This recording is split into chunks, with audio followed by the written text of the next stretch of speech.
அடுப்பில் ஒரு சட்டி ஒன்று வச்சுருக்கேன். 4 டேபிள் ஸ்பூன் மல்லி வறுத்துக்கலாம். 1 டேபிள் ஸ்பூன் கடலைப்பருப்பு, 1 டேபிள் ஸ்பூன் துவரம்பருப்பு. அடுப்பு வந்து மிதமான அடுப்பில் இருக்கட்டும், கறி போகாமல் இதே நல்லா வறுக்கும். 1/2 டீஸ்பூன் குறுமிளகு, 1/4 டீஸ்பூன் சோம்பு, 1/2 டீஸ்பூன் ஜீரகம் போட்டுக்கலாம். 10 மிளகாய் போட்டுக்கலாம். காரம்லாம் நமக்கு வீட்டுக்கு எப்படி தேவையோ அது போல் போட்டுக்கலாம். 1/2 டீஸ்பூன் வெந்தயம் போட்டுக்கணுங்க. அதில் நல்லா வாசம் வருதுங்க. இப்போ அடுப்பை ஆஃப் பண்ணிவிட்டு இது ஒரு பிளேட்டில் கொட்டி வச்சுக்கலாம். ஒரு பிளேட்டில் மாற்றி வச்சுட்டேன். ஆறின பிறகு மிக்சியில் போட்டு நல்லா பவுட்ரு பண்ணி எடுத்துக்கணும். சட்டி வச்சுருக்கேன். 1 டீஸ்பூன் ஆயில் ஊற்றிருக்கேன். ஒரு 6-7 வெங்காயம், சின்ன வெங்காயத்தை போட்டுக்கலாம். ஒரு தக்காளி கட் பண்ணி வச்சுருக்கேன், அதையும் போட்டுக்கலாம்.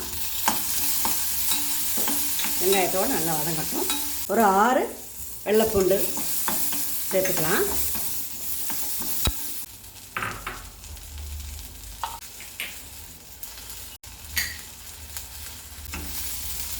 நல்லா வதக்கி விடலாம். சோம்பு கசகசாலாம் மேலால் போட்டோம்னா கருகி போயிடாது, அதுக்காக தான் மேலால் போடுறது. இதில் கசகசாலாம் போட்டு அரைச்சி இந்த கல்யாண வீட்டு காரக்குழம்பு அவ்வளோ டேஸ்டியாக இருக்குங்க. நல்லா மணமாக இருக்கும். நீங்கள் ஒரு முறை ட்ரை பண்ணி பாருங்கள்.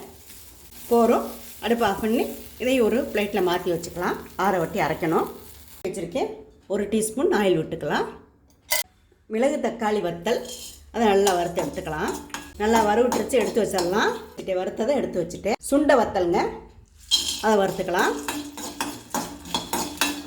உடம்புக்கு சுண்டைக்காயெல்லாம் உடம்புக்கு அவ்வளோ நல்லதுங்க. வாசம் வருது, சுண்டைக்காய் நல்லா வாசம் வருது. இதையும் எடுத்து வச்சுக்கலாம்.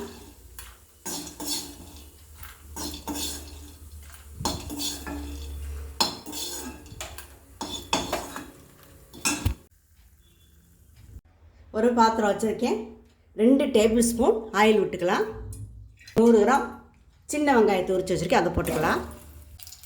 100 கிராம் வெள்ளைப்பூண்டு நல்லா வதக்கி விடணும். கருவேப்பிலை போட்டுக்கலாம். ஒரு தக்காளி கட் பண்ணி வச்சுக்க, அதை போட்டுக்கலாம். நல்லா எண்ணெயிலேயே நல்லா வதங்கட்டும், நல்லா இருக்கும் குழம்பு. 4 கத்திரிக்காயை தண்ணியில் போட்டு வச்சுருக்கேன், நறுக்கி இதை போட்டுக்கலாம். கத்திரிக்காய் வதங்கியிருக்கு. மொச்சை பாருங்கள், ஊற வச்சுட்டு குக்கரில் ஒரு விசில் வச்சு வேக வச்சு வச்சுருக்கேன். அந்த மொச்சையை போட்டுக்கலாம். கல்யாணம் விட்டு காரக்குழம்புலாம் மொச்சை கத்திரிக்காய் எல்லாம் போட்டு தான் வைப்பாங்க. 1/4 டீஸ்பூன் மஞ்சள்தூள் போட்டுக்கலாம். நம்ம வறுத்து அரைச்ச இந்த பொடி அதில் போட்டுடலாம். பெரிய நெல்லிக்காய் சைஸ் புளி எடுத்து கரைச்சி வச்சுருக்கேன், அதை இதில் விட்டுடலாம். கொஞ்சம் தண்ணி ஊற்றிக்கலாம். தேவையான உப்பு போட்டுடலாம். நல்லா மிக்ஸ் பண்ணி விடுங்க. இன்னும் கூட தண்ணி ஊற்றலாம் போல்.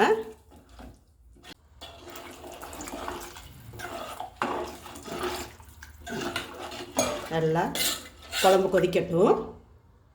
குழம்பு நல்லா கொதிக்குது. இப்போ நம்ம அரைச்சி வச்ச தேங்காய் விழுதை விட்டுக்கலாம்.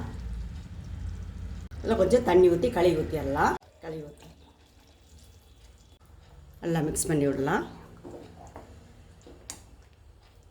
இன்னும் கூட கொஞ்சம் தண்ணி ஊற்றிக்கலாம். தண்ணி கொஞ்சம் ஊற்றிக்கலாம். கொஞ்சம் வெல்லம் போட்டுக்கலாம். கல்யாணம் வீட்டு வத்த குழம்புல வெல்லம் கண்டிப்பாக போடுவாங்க. நல்லா ஒருக்கா மிக்ஸ் பண்ணி விடலாம். குழம்பு கொதிக்கட்டும்.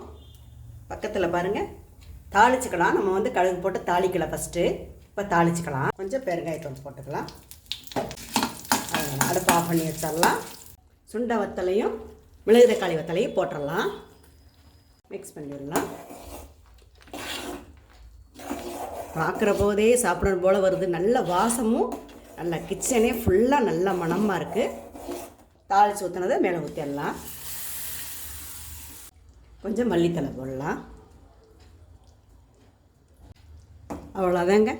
நம்ம கல்யாண வீட்டு காரக்குழம்பும் சொல்லலாம், வத்த குழம்புன்னு சொல்லலாம். எப்படி வேணாலும் ஒவ்வொரு ஊரில் ஒரு பேர் சொல்லுவாங்க. அருமையாக சுவையாக சூப்பராக ரெடி பண்ணிட்டோம். நீங்களும் இந்த வீடியோவை பார்த்துட்டு செஞ்சு பார்த்துட்டு எப்படி இருக்குன்னு உங்கள் கருத்துக்களை கமெண்ட் பாக்ஸில் பதிவு பண்ணுங்கள். இந்த வீடியோவை பார்த்த அனைவருக்கும் மிக்க நன்றிங்க.